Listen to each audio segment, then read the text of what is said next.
Hey everyone, welcome back. Quinn here. I just have a quick update on today's episode. David Hoffmann, after the interview, we got talking and he did a webinar.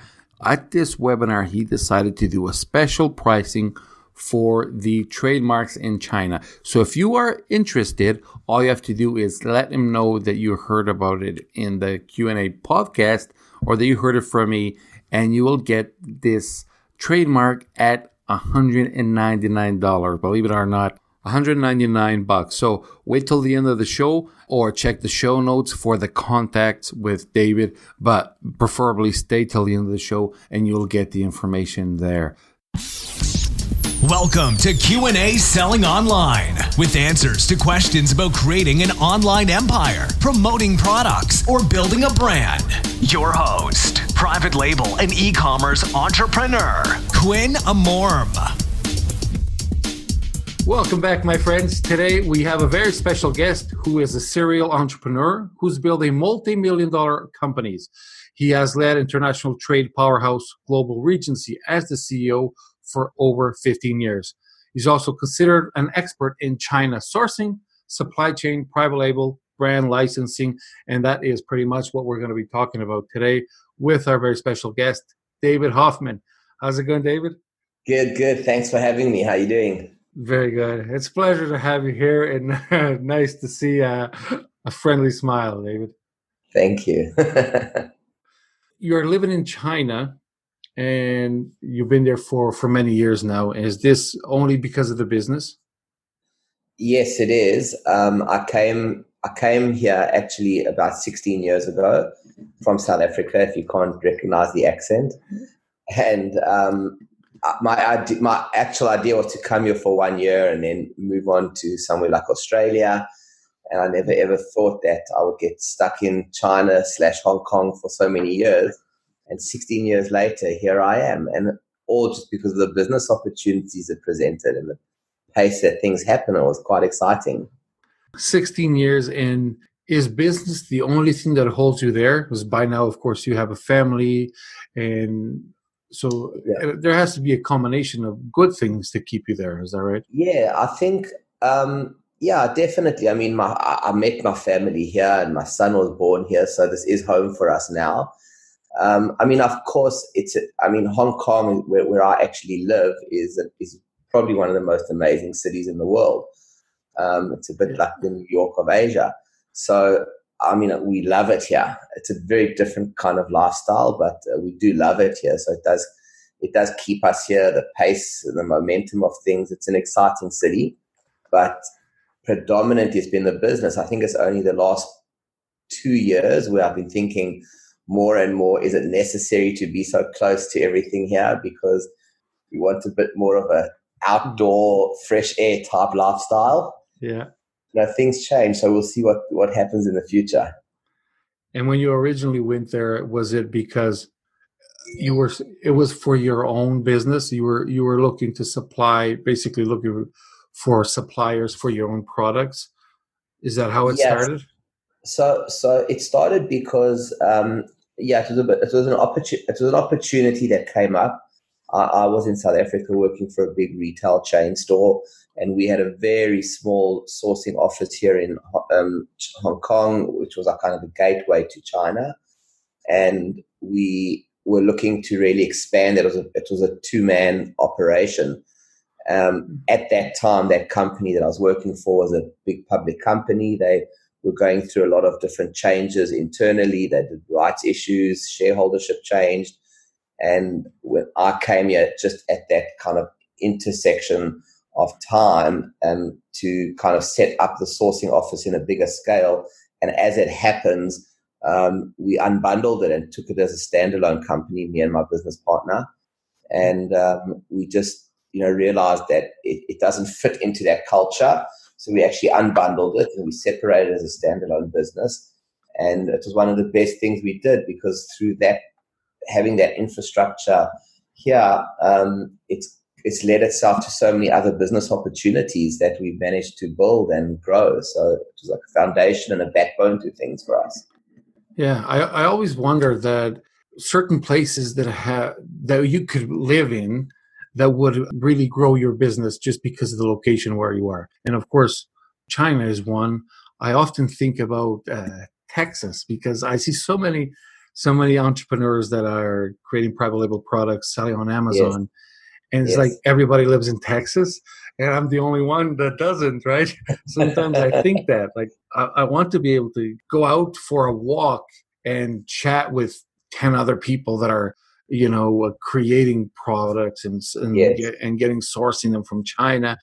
And no, if I go out for a walk, it's just me and I'm listening to a podcast, right? So, Well, I think you're right because I do think an environment, it's a community and environment breeds, feed off each other in a way, right? If you're surrounded by people all day that are in business, that are Mhm. entrepreneurial, that are, in our case, in Hong Kong's very international, very mixed. I mean, you can't go out anywhere without meeting half a dozen people, either in your industry or just in business that's interesting. So it does kind of foster a culture and a mentality of entrepreneurship, of business, of doing things, presenting opportunities. So I do think that's the case. Although, like the last 5, 6 years, with like you say, with podcasts, online courses, online communities, it's just exploded. I do feel like you can find your communities online more than ever now, but there is something to be said for that FaceTime communication and just sitting in the same room as people that are like-minded and sharing experiences and talking. So yeah, you're right. I think the environment definitely creates a lot of what happens in your space. Yeah, absolutely. And tell me, does most of the people there speak English, or did you have a big period where you couldn't speak to anybody? So Hong Kong, most people speak English. Where our offices are, which is in China, in Shenzhen, because that's obviously all the factories are located in Yeah. Shenzhen. Sorry, not. So let me rephrase. They're located in China. Shenzhen's one city in China. China is huge. So all the action actually happens in China, which is just across the border from here in Hong Kong. So in China, it's a lot harder without English. I don't speak Chinese, but a lot of my staff speak Chinese. We've got about just over 50 people in the office there, in different areas from shipping and engineering and compliance and things like that. But they all speak Chinese, which helps a lot, especially communicating with the manufacturers. I find a lot of the times, we can deal with a problem. It might take me sometimes an hour of discussion with Yeah. them, trying to understand things and make sure we're clearing things. And then my staff talk to me in Chinese and we wrap it up a lot quicker. But what I do find very interesting is that their written English is quite good, actually. They like to chat and type messages through, WeChat is the app we use here.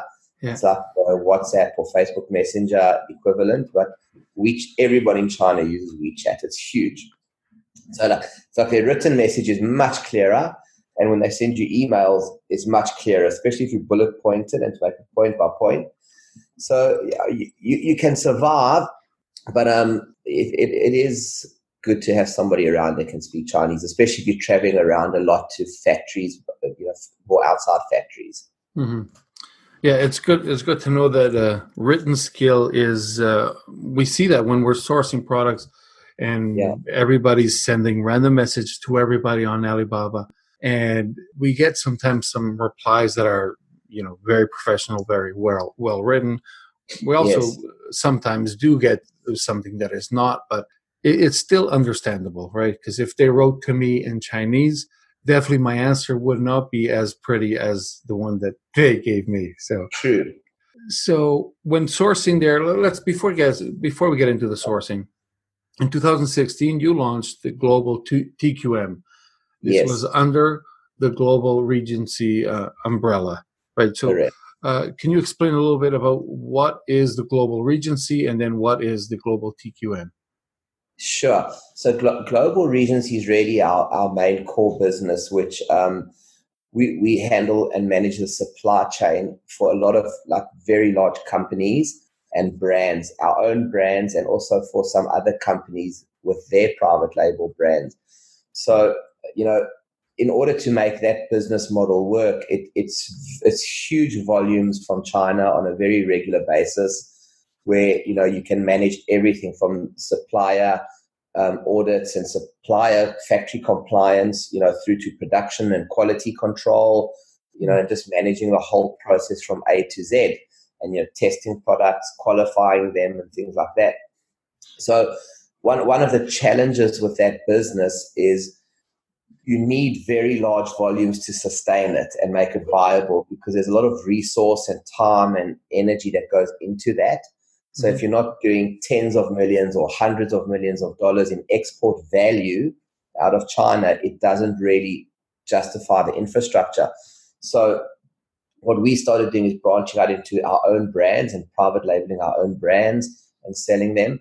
And then how Global TQM really came about was just by being here in China and having that presence, just a lot of friends, family, small entrepreneurs come to me or be referred to me and say, oh, I've got this problem with my factory. I try to get samples. They don't reply to me.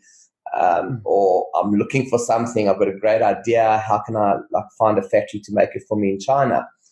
And friends and family, so you just help them, right? So I would just say, well, what's the problem? And I'd say, okay, give me your supplier's details. I'd get one of the girls in my office to call them. I'd sit at my desk and call them and try to understand what's going on. And in 10 minutes, we solved the problem. They were going around for weeks and weeks. Literally communication issues, just misunderstandings, maybe not reading between the lines, because, culturally, sometimes the Chinese don't say exactly what they mean or want, and then you're not picking up the innuendos. So, we solved a lot of problems like that. And, people always say, oh, well, charge me for your time. And I go, how do I charge you for my time? It's like, whatever I charge you, you're going to be unhappy, But the more that happened, I did want to try and find a way of how can we break up what we do into little bite-sized done-for-you services and really offer small entrepreneurs, home businesses, or even medium-sized businesses like that value and access to the resource we have on the ground in China, and create little bite-sized services on demand. And that's really kind of conceptually how Global TQM came to be. And it's taken about 2 years to figure out what that model is and what it should look like, because it's quite challenging, especially when it comes to sourcing. Sourcing, people think, oh, I want product A. You'll go and you'll find product A in 15 days and it's done. But it doesn't work like that. Sourcing is a process. It's meeting a number of suppliers, doing all the sampling, weeding out the good from the bad. There's a lot of stuff that happens. It's what I call homework. And a lot of the time people don't really understand just how much homework is involved in that. And then, just even talking to the manufacturer after that to get your requirements right and get the specs right. And it's a lot. So it was hard to figure out how do you give that as a service and, and have like a kind of a scope and some boundaries, because it can go on forever. So I think, Global TQM was born out of that need, and it's taken 2 years to kind of refine the model. And I kind of think we're at a good space now, because I quite enjoyed helping entrepreneurs, because by heart I'm an entrepreneur. And, it was quite satisfying when we solved these problems. It was like, oh, that was nice. That was fun. I'm sure there must be loads of other people out there with similar cases or similar stories. So, that was the goal, to be able to help small businesses, entrepreneurs, or even just startups or home businesses, access China, have a team on the ground on demand that can guide them through this, help them with these things, and, materialize it for them. Nice. So, David, there's a lot of people that think of China when we mention, I don't know, sometimes people ask me, how do you do it? And I say, okay, I find the products in China, and I do this and this. And when you mention China, some people say, oh, that is bad product or cheap quality. In their defense, I would like to say that I can order super high quality from China if I'm willing to pay for it, right? Yes. Just like Apple gets iPhones done there. Not that they have high quality or not, but I think the problem that people hear about the cheap products is the fact that a lot of us North Americans are now willing to pay, so we try to cheap out and we give ourselves the bad quality. Yes. Is that really what's happening? I think a lot of the time it is what's happening. I don't think it's intentional on any level. That's something I realized over the years. It's not the factory's intention to give bad quality, and it's not often the buyer's intention to buy bad quality. In fact, it's the opposite. But it's a result of kind of sometimes just lack of knowledge or experience. Like I find like buyers are often driven by price. So they just go, I've got to retail that at $99, which means I've got to pay $50 for argument's sake. And it's this backwards calculation, right? Mm-hmm. What are you going to sell it at? What do you have to buy it for at? And that becomes such the goal and such the focus in all discussions and all negotiations that people really start to say, okay, well, if I'm going to push my supplier to $50 and they were at $60, for example, why are they getting down to $50, right? What are they cutting out of the product? What material are they changing? What packaging are they foregoing, right? There's a lot of detail and specifications that need to be considered. So I think often people turn a blind eye to that because they're so focused on, I can sell so many if I get to this price, and I can make this much margin if I get to that price. But I find people make that mistake once or twice, and then when they start getting returns and the problems, the thinking changes. And I think vice versa with the factories. I think, factories, there's this East and Western cultural thing going on where people assume the manufacturers know the quality standards that you want and know how the product's going to be used and the environment it's going to be used in. And it's not always the case. Often the factory will be proud that they met your price point, right? They go, well, I thought you wanted me to cost down the product to get to that price point because that's all you were focused on. Yeah. You never said to me once that, the product must pass this drop test. The material must be this thick. I want this grade of fabric. You never said that. All you said was, I want $50. So they found a way to get to $50.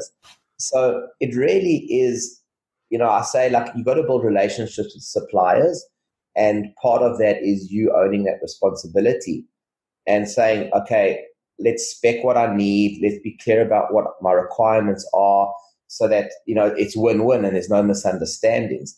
And that's a process that is continuous. Yeah, I love that answer because a lot of the sellers, they do not know everything they need. Exactly. That's why they don't tell the manufacturers, because a lot of sellers don't know there's a drop test, like you just mentioned, or what the quality has to be. And I'm guessing in that case, that's why we need somebody like you that has their feet on the ground. And let's talk about actually something that you mentioned was some of the mistakes that sellers make. Yeah. And there's one that I hear so many sellers, even in courses, training courses, everybody teaches this the same way. And it is how we place an order, we pay 30% up front, and then you pay 70% when the rest is done and all normal. Then you send an inspection team. And I always think, isn't that too late? After the product is done, you're not going to fix it. You're just going to inspect it. How? You just hit the sweet spot of exactly what I always say to our clients. You hit the nail on the head. There's an expression, you can't inspect quality into products. It doesn't matter how much you inspect them, you can't inspect quality into a product. Once it's produced, it's produced. Yes. So one of the things that we've come up with, we call it the front-loaded order bomb, okay? And front-loaded is obvious because we say give that information up front and settle that up front before you even place the order, before you even pay a deposit. And when I say order bomb, what do I mean? I just coined the term, funny enough, because like a bomb stands for bill of materials. And it's quite common in manufacturing. every product's got a bill of materials. Every little part, every component is made up from a bill of materials. So an order bomb is kind of like this list of requirements around your order. I call it the order bomb, the order's bill of materials, like requirements and specs, right? And we like devised this template exactly for that reason, because I say, if you haven't specified it up front and the factory hasn't signed off on it up front, when you front load that, don't pay the deposit, because it's not fair to the manufacturer for you to come back retrospectively and say, oh, this packaging is terrible, it's crumbling, or the product's breaking when it's dropped, or I don't like that color. And I've had guys say, oh, I ordered a green, I get a green, but it's not the right green. I showed them a picture of the green. I said, you showed them a picture of the green. I said, I can take a picture of green with 10 different cameras, with 10 different lightings. It'll come out different. It's so subjective, right? You can't really blame people. You can't blame a manufacturer for that. I said, what you're supposed to do is give them the Pantone color of the green and go, that's the green I want. And you put that in your purchase order, or in our case, we call it order bomb. And you specify every detail, the packaging, the color, and you've got to make sure that every requirement you have is measurable and it has a spec or a standard that you can refer to. And it's those little details that make the difference, because I find when you start talking that language with the suppliers, they actually do understand it. And very often they'll look at that purchase order bomb that we put together and go, oh, I'm sorry, we cannot. Okay, no problem. And you realize, wow, they do know exactly what they're doing most of the time.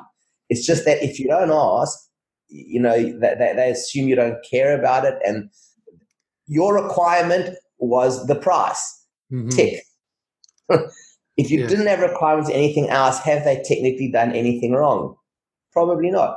Now, there are good manufacturers who will say, oh, please, we don't want to cut this because it's bad quality. And that's why I say the whole journey is finding great suppliers who give you advice, and they are the manufacturers. They do know what's going to cut the cost in a reasonable way. But that's a journey, right? We've been doing this for 16 years. I've been doing it for longer, but I've been living here. But every day I'm meeting new suppliers and talk to them, and like every week we find new suppliers that we go, oh, these guys are great. They're very proactive and interactive. But it never takes away the need for us to become experts at our products. It never, ever takes it away. It's just you don't know what you don't know. And the more you get into it, you realize, oh, I should specify that next time. Oh, I should be clear on that next time. And you do have to build and nurture those relationships. Otherwise, you're going to fail. Yes. I mean, actually, a story came to mind that is actually more shocking than anything about communication, and what you perceive may not be what your other person perceives. And this happened here in Canada at an airport, and it was snowing lots. Like you can see that it's snowing right now. And there was a plane about to land, and one of the guys was cleaning the runway with a snowplow. And the guy on the radio from the tower radioed him and said, clear the runway. And he said, 10-4, I'm doing it. And he understood, clear the snow off the runway. Snow. And the plane landed, then crushed, he died. The plane, they hit the snowplow. And that was it was misunderstanding. And in this case, it was mortal, but when it comes to a product, it's not mortal, but it can definitely, cost a lot of money and headaches, and it's not the manufacturer's fault. And correct. And as a buyer, I don't want to say I'm at fault, because I knew what green I wanted, right? Exactly. But so that's why it's so important to have great communication and make sure that they understood what I wanted. And to that point, your stories, I mean, it's a sad story, but it's on the mark that it is about perception, right? Like through what lens are you looking at the question through? Yeah. The one thing I preach all the time is, at the end of the day, who's accountable for the product in every mistake the factory makes? You are, because you're the buyer, right? Who's going to suffer the returns? You are. Mm-hmm. Who's going to pay the price when customers hit? You're going to refund customers. You are, right? Yeah, you're going to go back to your manufacturer and you're going to complain and argue and up and down, but it's not going to change your returns. It's not going to change the credits you've given. It's not going to change the financial losses. Maybe you'll get some compensation, but ultimately you're going to bear the brunt of it. So you need to be so accountable for it and just become really good at dealing with that. Are there some risks of importing from China? So you said earlier, we don't know, we don't know. And a lot of people find a product on Alibaba. They find find the product, find the demand on Amazon, go to Alibaba, find the product, and then after they get a quote that seems decent to them, they order the product. Yes. A lot of these products sometimes are not allowed to cross borders without certain things being done to them, right? Like, yes. I know wood products have to be fumigated. Yes. A lot of people import wood products because it's just a small quantity. And what are the risks of this for, let's say, for us as the buyers? What can happen to us? And what are the risks in general? So there's loads of risks. I kind of categorize risks into a few categories. There's financial risks in terms of payments to factories. Mm-hmm. So paying deposits, paying balance payments, and having an exposure there. That's one risk. I won't go into each one in detail, but that's one risk. When should you pay your deposit to the supplier? How do you know that it's not going to disappear? What do you do if they're late on production? Can you recover it? Things like that. So there's a financial risk. Then there's what you're talking about is like the regulatory and compliance risks. Mm-hmm. And the regulatory and compliance risks are the one example you gave, which is like, should this be fumigated before it passes through customs? Is the product allowed to be sold in that country? You know, each country's got its safety standards and telecommunication standards and electromagnetic interference standards. And I mean, standards is a whole industry on its own. So and safety being, the one most people talk about, which is, are the materials toxic or not toxic? Is something small, can it be swallowed by a child? Then it might not be safe in that market. Yeah. And there's always compliance standards and requirements around every product. So the risks are, if it's a sample going in and out, maybe you're going to be okay, or maybe it's going to get detained at customs, and maybe there's going to be a delay, or maybe they're going to confiscate it. Who knows? If it's a whole shipment, then it becomes a huge financial risk, because some countries police products at the time of import, that if they're not verified as compliant, or you can't show the right certificates, then they'll either stop the shipment, want you to turn it around, or confiscate the goods, or maybe even just detain it for a week or two while you're scrambling around trying to prove that they comply and have the right certificates that they're supposed to have. So, excuse me. So, knowing those things are important. The suppliers don't always know exactly which requirements you need. And that's because either they haven't shipped to that market before, or in many cases, unfortunately, there's a lot of people out there that don't care much about compliance, because they sell small quantities, they sell under the radar. I mean, we've had that so many times where I say to the factory, what happens is we got a compliance team, fortunately. So we start, talking to the factory about all these requirements, and they start going, oh, this is so complicated, this is so hard. I go, what are you talking about? You sell tons of this product to this country already. I know you do. We've had this discussion. They go, yeah, but my customer doesn't need any of this. And I go, well, that doesn't make it right. Yes. And that's where you talk about like the cultural misunderstandings. Like, they've been selling to a country before. No one's even asked for some of these requirements and standards. And now you are like, can you really fault them for not thinking it's needed? Because they go, well, our customers have never needed it for like 5 years or 10 years we've been shipping. Mm-hmm. So it's one of those things of accountability. So I think it's always it's those product risks. So the risks are the financial risks of payments to factories. There's the compliance and regulatory risks of the product. And then, of course, there's general quality control risks, right? Like, is the quality right? Is it reliable? Is it safe?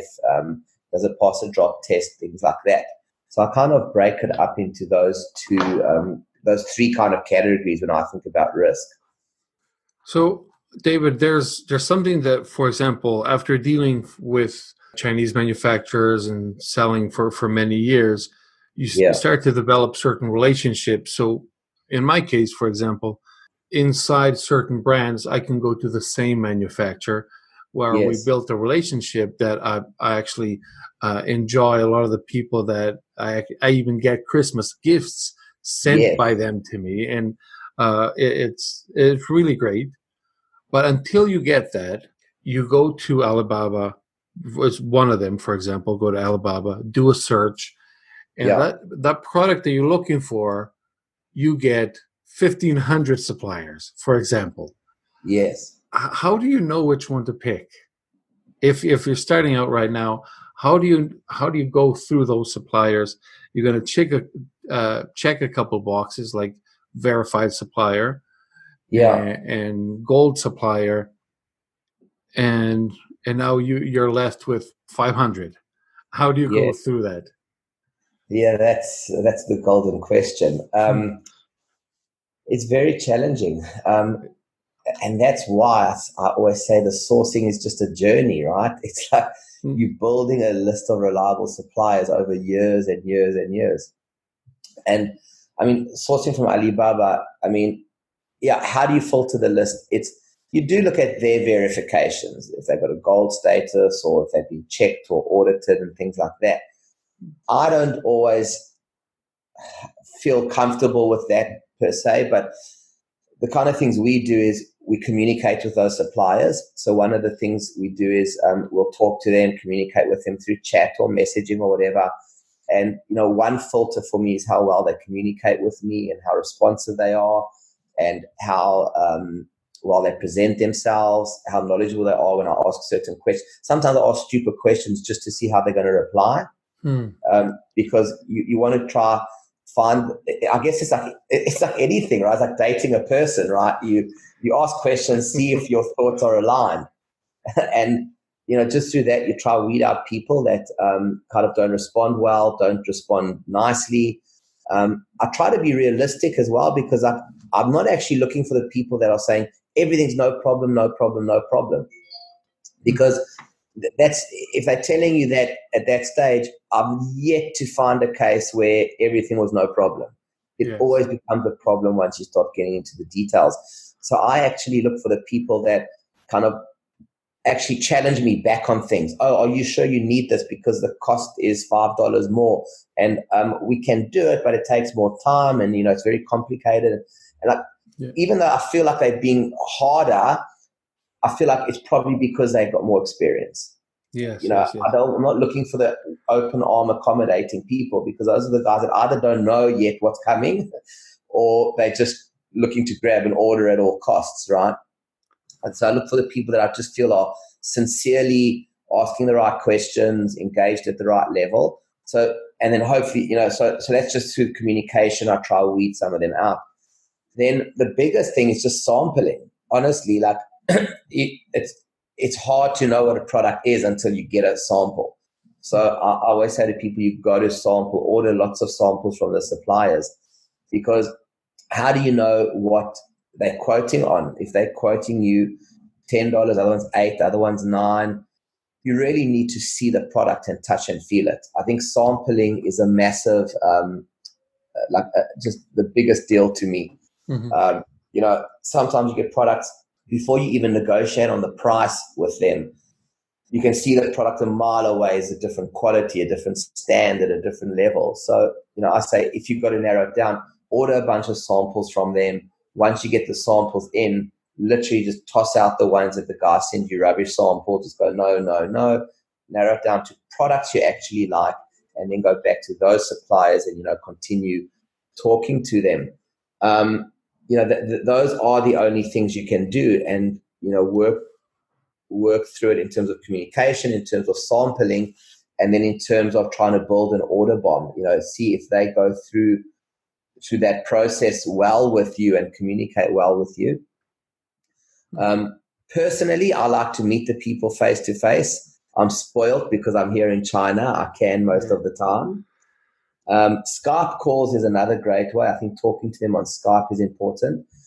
Although the communication is one of those things, like I say, you got to have a good relationship with your suppliers and be able to talk to them. If it's too hard, where like every single thing you say they don't get or they don't understand, you have to move on sometimes. You don't want to just force it because their price is right, or maybe they even have the best quality product from a sample perspective, because it's just too hard if you can't communicate. So you're looking for that balance, and it's hard to kind of nail it down to one individual thing, but it's as you do these sourcing projects, you figure it out as you go and you find out who you want to work with. Yeah, and you mentioned something about you ask on purpose. You ask a dumb question to see how they answer, and Exactly. I like that technique. And is there the opposite? Is there some of the questions that we should be asking? Some of the smart questions? Yeah, there's lots of smart questions to ask. What I try to do, I try to get the supplier to teach me, because I kind of take an approach of, I actually called the phrase the lure method. Learn, I forget what it stands for now, but it's something I was teaching someone the other day. But the one thing is, you got to learn from your manufacturer. So I start off by taking a bit of an approach that I don't know anything about this product or this product category. Mm-hmm. So I just act like, okay, guys, look, it's the first time I'm doing this type of product. I do loads of other products. Tell me what I need to know. I'm shipping to this country. What do I need to know? What are the standards? What are the different materials I can use? What are the things that are going to affect the price here? I just act completely dumb. And the good factories will pile it on. Oh, you need this, and we can do this finish. And if you want cheap price, we can do this packaging, and here's your choices. And it's like anything, right? You figure out who knows what they're talking about. How about one more thing? On one of the manufacturers that I deal with for a while, I found a way to get one product that was oversized and to get it into the standard size. Okay. And I did this by asking them if they could shrink it. And basically it was like a centimeter, right? I'm not sure what that is in inches, but it was like a centimeter that they had to shrink it to fit in the standard. And easily, they did that for me, easily. Okay. Now, my product, since that day, became $4 cheaper per unit. Wow. Because I cut 1 centimeter on it. And this was just because of the oversized difference in shipping and fees and all that. Wow, that's amazing. So $4 per unit, it was fantastic. So when you say $4 per unit, you're saying your landed cost was $4 lower, not the actual product cost that you buy it from at the factory. No, it's not landed. It included the Amazon fees. It included the Amazon. Nice. Yeah, the pick and pack fee for oversized was included in the $4. Got it. Okay, yeah. So overall, you got a whole cost saving. People don't get that. It's massive. Yeah. Mm-hmm. Yeah, and then when we multiply that by thousands of units, it's really, really great savings. But above the savings, my main advantage was that now I had $4 extra for my PPC, or that I could give to my client instead, and now my competitors could not keep up with me. And I asked my manufacturer if he could keep that between the two of us. Yes. So he wouldn't just start offering it to other people. And he kept it. He kept it between us. And for the last 2 years, I was the only one with that size. And now there's 2 other people that they probably copied the idea, but not from him. Yes. So in this case, I had him. It's almost as if this was my own IP, my intellectual property, that it was nothing written, but he kept it. But normally that is not possible. Is there a way to make sure that you can protect your ideas, your intellectual property? That's a long subject. So firstly, I mean, what you did is great, and the fact that your supplier looked after it for so long is actually really good, and it's a testament to how important a good relationship is, and that's really important. Just having a good relationship with the supplier, it really does, because at the end of the day, it's going to become: do they like you? Do they want to honor your relationship? Do they respect your relationship? It's like anything. You can't guarantee somebody doesn't cheat on you. But generally, if they're good people and they like you, you're reducing the chance of them wanting to do that. So relationships important, and they did keep it confidential, which is great. At the end of the day, everything comes out in the market. It's a competitive industry we're in. People talk to people. People figure it out. There's competition, as you say. But the key is you had that window of opportunity, right, which is exactly how you got to stay competitive. You just find those little windows of opportunity. I'm actually just making a note of this, so I don't forget to tell you this. The window of opportunity, you just got to keep looking for those windows of opportunity. In terms of protecting it, like, two things I say in China you can do. You can sign an NNN agreement, which is a non-disclosure and non-circumvention agreement, and it's a confidentiality agreement, basically. Now, we sign them with manufacturers. We have them written in English. We have them written in Chinese. They are technically enforceable, but at the end of the day, how are you going to know and prove that there was a violation? But I don't think it hurts. I think if the factory's willing to sign it, at least it's kind of a bit like that front loading. There's no misunderstanding or there's no false expectations on it. I think something you got to be realistic about is that your manufacturer probably respected that as well, because you were probably buying from them. If you stopped buying from them, or your volumes were decreasing consistently, they would be looking proactively to replace that business and using every little bit of experience that they have to find other clients and customers. So that building that relationship with that factory, part of that is actually supporting them and growing your volumes with them. And it's like, right, a relationship works because it's win-win for both parties. So that's probably one reason they kept it so confidential. So I think signing good relationships, making it win-win for them that you're buying from them. You can sign NNN agreements, especially if you've got patented products or things like that. The NNN agreements do provide protection, and they are important to sign. They're not bulletproof, though. The other thing I tell everybody to do, and if you haven't done this yet, you have to do this, okay?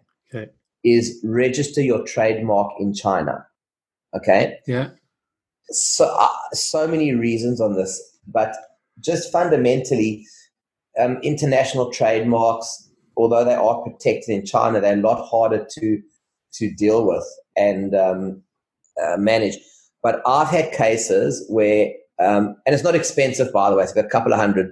We're not talking like huge costs and stuff like that. I mean, we do them for people. And what happens in China is it's the first to register trademark owns it, okay? So it doesn't matter if you've got the trademark in another country. If somebody else in China has registered it before you, you're going to have a hard time overturning that. But what happens, especially in the space of e-commerce, and I can't tell you the brand, but a very good friend of mine, exactly in the space of online business, had a baby product. They were doing so well with it. They were crushing it on Amazon. They were crushing it on Shopify. They were selling in the US. They were selling in Australia, ordering loads and loads and loads from the factory. And the factory went and registered his trademark in China because they thought, well, we're going to sell this in China. Yeah. Because, online, the guys do the research. It's like online's borderless, right? So people researching the brand and the product see the reviews on Amazon, see it selling in all these other countries. It's so successful. It's like a brand in the eyes of the Chinese, right? So the factory thought, well, this guy doesn't sell in China, registered his trademark in China, started selling in the China domestic market. So even people searching outside could find it on JD.com, on China, Amazon. It was like a nightmare. It was a disaster.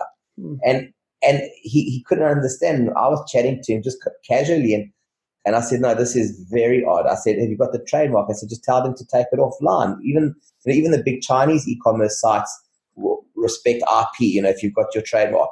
And he tried it. No, all the chicks said, no, they've produced their trademark certificate. They've got the trademark in China. There's nothing you can do, because he produced all his trademark certificates saying, I've got an international trademark for this. But it was a nightmare. Anyway, long story short, his factory had gone and registered the trademark, which created two problems. Number one, they could sell in China. And number two, they could actually give him a really hard time at customs if he bought somewhere else.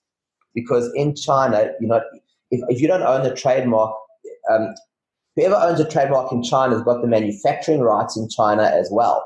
Mm-hmm. So if a Chinese factory is manufacturing inside China to export it, even though they're not selling it in China, it still creates problems, because at customs they might check it, or if somebody's really unscrupulous, they might say. I mean, it happens with some big brands. It really does happen, where they'll send people to stop the factory producing, saying, "Oh, we're the Chinese trademark owners, and you're not allowed to produce this." And then it just stalls them for 2 weeks of paperwork, or arguments, of legal issues to carry on with the product, and then the factories kind of don't want to deal with IP problems. So the simplest thing is register your trademark in China. Mm-hmm. And so my friend it's been 1.5 years now on this one case, which we've just won the contest on the trademark dispute. So in China, what happens is we file the trademark under certain criteria, and we contested the other people that had registered it, being the factory. And it's taken us 1.5 years and thousands of dollars, literally thousands of dollars in legal fees, in time, effort, energy. And we've just won the first round of contest, which is great. Wow. But it's still 1.5 years and thousands of dollars. And I think for $200-300, he could have just registered his trademark in China. So I say to everybody now, I go if you put, and sorry, just what I didn't say on that is, because if you're running a brand, remember, your biggest reputation, you talk about protection and how to protect yourself. Your brand's like your reputation, right? It's like tons of people can sell the same product, like a wallet, right? How many people sell wallets? But it's what brand is it? Because your brand represents your customer service. All your reviews are related to your brand online. People trust you because they know your brand. It's everything from customer service to product quality to online reviews. It's all connected to your brand, right? Think about every product. There's hundreds of people doing the same product, all connected to your brand. So I say your best form of protection is registering your trademark and just making sure that you're growing a brand that is protected and that you do a great job with it. Because even like in your case, you had a great window of opportunity, saving $4, doing great sales or great margin or whatever the case may be. People are getting to know you, your brand, your pricing, your product quality, right? So, those windows of opportunity come and go, right? You got a $4 opportunity for a year, maybe 2 years. Maybe you had a color advantage because somebody came with a new color scheme. That's the game, right? You're always innovating to find opportunities. Yeah. But what over the arc of time, all those little opportunities, people forget very quickly, right? They forget them so quickly. But what they never forget is, I bought that brand and the quality was great, the customer service was great, the price was good. They always seem to be innovating. I don't know why. They were cheaper for a while, then they had better colors, then they had better packaging. There's just something about that brand. So I say the most important thing is protect your brand, because over the arc of time, people can't copy every little thing you do because it takes years to build up that goodwill. Yes. Yeah, that's the business. We're in the business of copying pretty much right now. We see sales funnels is basically copying somebody else's idea that's working, products that are working. And that's a great advice. And at the same time, David, that's a little bit scary. What can be done if that decides to go, for example, on Black Hat? Somebody wants to stop your brand from coming, right? They don't want you on fourth quarter to have inventory on Amazon. Yeah. Somebody can register your brand, the trademark in China, and stop you from importing it or exporting in that case? Well, they can give you a hard time. And China has, we've been using it for years now. So China have been updating their laws. So now you can still export out of China, but they might delay you a week or 2 weeks and you miss that selling window. So for me, it's just like one of those things I say, if you ever had, he was like, if I had a crystal ball as an entrepreneur, what would I have done? Right? I say spend the $300 and register your trademark in China and hope you never have to use it. But when you do, you'll go, it was for nothing. And there may be another advantage is the fact that brand registry in the U.S., they ask for a trademark, but they don't ask for a U.S. trademark.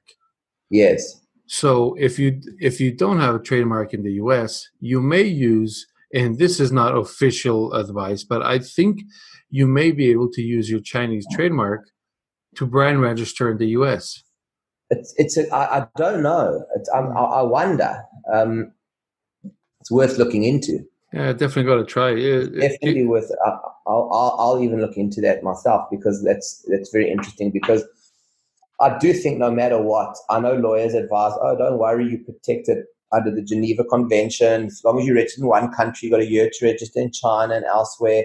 And I go, yes, until you go through what we went through and you say, okay, I want to register now, but somebody beat you to it. Yeah, you might still, maybe you will win and you do have the rights, but how much money are you going to spend defending that and how much time is it going to take for you to resolve that, right? Yes. I go, to me, it's like you set up a business, you open a bank account, you set up your company, there's certain A, B's, and C's you do. To me, especially in our industry, is register your trademark in China, and just like it's like the cheapest insurance policy you'll ever have. Yeah, got it. And to answer your first question is no, I do not have one. So I'm going to look. After this call, we're going to help you get one. Cool. And now tell me, is that something that Global TQM offers or no? Yeah, we absolutely do. Yeah. We never used to, but just through demand, we do. So we do trademark packages. I think it's $399 for unlimited searches. There's a process of doing a trademark search, checking if it's available in China, maybe doing some iterations of it to comply with Chinese regulations. So that takes about 1 or 2 weeks. And if you've got to research, unlimited searches. And then once we settle on that, we put the application in. The good news is as soon as that application is in, you're protected. And we normally charge, I think it's like $399. And I think when we do promotions, we do them at like $299. I mean, we can chat after this, or we can maybe do a link and do a special promo for anybody that listens to your podcast, no problem. But definitely, it's like I do all my brands. I'm in litigation on 3 or 4 at the moment. Friends, my own. I had factories. I've been to the Canton Fair and seen my brands on their shelves. Wow. And you try, and I went to the organizers' departments at Canton Fair. They wouldn't talk to me without a Chinese lawyer there. I've got a Chinese lawyer out there, which took him a day to come because he wasn't at my beck and call, unfortunately. Yeah. And by the time he came with a pile of documents, it took 3 days before that factory took anything off the shelf. And I'd just go like, you kidding me, right? Like 3 days is like everything for me. The fair only lasts 4 or 5 days. It's you want to know one? And the factories know what's selling well. They've got access to customs data. They've got access to purchase orders. And I'm not saying everyone's unscrupulous. I'm saying it's your responsibility to protect your brand. And most people don't get that. And you know how e-commerce is borderless now, right? Amazon can ship into China, out of China. There's JD.com, there's Tmall. It's like borders are disappearing quickly. So brand protection to me is everything. Yeah, actually, I found one of my brands once on Alibaba, and it was my pictures, everything, and it was there. And if you had a Chinese trademark, you can get it off straight away. Yeah, but I did. But luckily, it was it was one of my manufacturers, and I contacted them, and I actually was shocked to find out that they had no harm. They actually thought I would be happy because they were doing me a favor by showing my brand. Exactly. And I explained, no, I don't want, because people may ask to copy the label and stuff. And yeah, but let me put a spin on that. It's not that they thought you would be happy. I'll tell you exactly what it is. It's because they know you were selling well. People will recognize the brand and the product and come to them because they know they make it. Okay. They were using you as fish bait, which, I mean, by the way, that's where NNN agreement solves that problem, because if you had signed an NNN agreement with them, with non-disclosures and confidentiality, they would know they're not allowed to do that. Okay. Yeah, they removed it immediately, and I Of just course, had. because they want your business. Yeah, But 100%. So, look, these things happen. At the end of the day, though, you just need to make sure that you are in the driver's seat. Yeah. You don't want them to say, oh, but we have the trademark in China, so that's why we put an Alibaba. You go, what are you talking about? Yeah, that's very good to know. So, David, let everybody know where they can find you, where they can find Global TQM, everything about you. So it's very easy. You just go to globaltqm.com. That's one word. And there's actually a button there you can click to book a call. And they've got to click there to schedule a call. And then just follow the steps. And then if they want to talk to me directly, they can just put in the comment box when they're booking the call, want to speak to David. Some people do that, and then I'll take the call. Otherwise, Simon, my 2RC on these things, takes the calls. And yeah, we can talk about every individual's needs, requirements, if they need help sourcing, if they need help checking factories, if they just need advice or, guidance. We here on demand to help people do business in China. David, thank you very much for the Golden Nuggets. It was a pleasure having you here. For everybody listening, this is David Hoffmann, and you are listening to the QA Selling Online. David, thank you. My pleasure. Thanks for having me.